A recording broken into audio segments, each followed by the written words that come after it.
Hey y'all, I just got a real quick shot here for you today, moving the animals, and I wanted to show you a couple of quick tricks for when you are moving animals with Premier1 netting to help your nets last a little bit longer and to make these things a little more secure. Now, one thing to watch out for. See, I had one of these guys snap off, and I have not fully removed the post from the fence yet, so I've just got the H bracket right there. And I have a replacement fiberglass post here. The fence isn't on, that's why Klondike's not getting hit at the moment. But you see, I'm going to be moving my sheep from their temporary pen right there. I just took one of the 120 foot long, I think those are the Intella stop nets, and I made a quick little area for them to chill in. I've got my sheep and some lambs in there, and the goats are right outside. I'm going to be trimming up their hooves here in a bit. That's why I didn't make a fuss about getting them in there too. When I'm setting up a corner, I like to take my fence and I have the corner, and then I have one section that is pointing towards the inside of my fence. This makes it so that if a sheep is trying to get out, they're going to have to push right here, and they're going to have to walk between here, and they're going to get shocked quite a few times trying to do that. So they won't generally try and do that.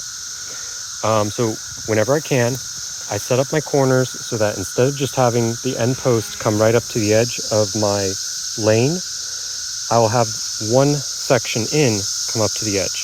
Technically, this means that I'm losing, like, I think this is about 6 or 8 feet on both sides. However, the added security is very much worth it. One other thing, when I am hooking these, the instructions say to take these metal clips here and put them directly onto here. I don't do that. In my experience, the edges of these are sharp enough that they will cut this poly twine. I'd like to upgrade to poly braid. Don't have the cash for it right now. Poly braid should be more durable than the twine. If you were going to start out, I'd start out with the braid. When I started out, that wasn't an option. So what I'm showing here, at high voltage, the shock will transfer from one wire to another over a decent gap. So what we're doing to create a good amount of contact in order to avoid having to clip them on is I'm winding this along the top line of my cross fence here in white and my edge of my lane here in blue. I'm going to wind it a couple of times, and this is the part that locks it together. Then I'm going to take it, and I'm only going around one. And now we have a whole bunch of contact in there. This is all locked together. It won't come undone without me untwisting it.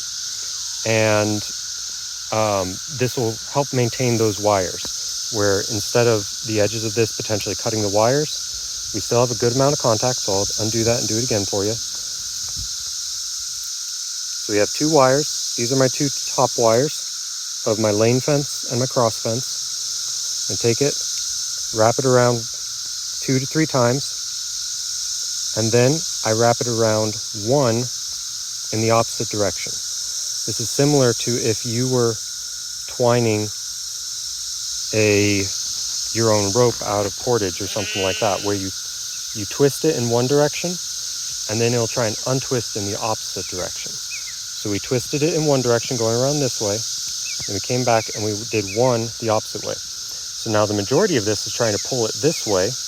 The majority of what we twisted is trying to pull it this way, which will keep it from undoing because now we have our cross fence is held underneath. So that's just a nice little video there real quick for you, a couple nice little tricks. Also, one other thing, if you're in tick country like I am, I would highly suggest you wear khakis or some other kind of very light colored pant. It's very easy to see the ticks, and it's easy to just take them and flick them off. Now ticks are thick right now. It's the beginning of the spring. You'll have a large bump of ticks in the beginning and the end of summer. But it's very easy to just, every 5 minutes or so, just look down, flick all of them off the khakis. They stand out against the white fabric. And yeah, hope you all have a great day and hope this served you. Hope you have a good one. Bye.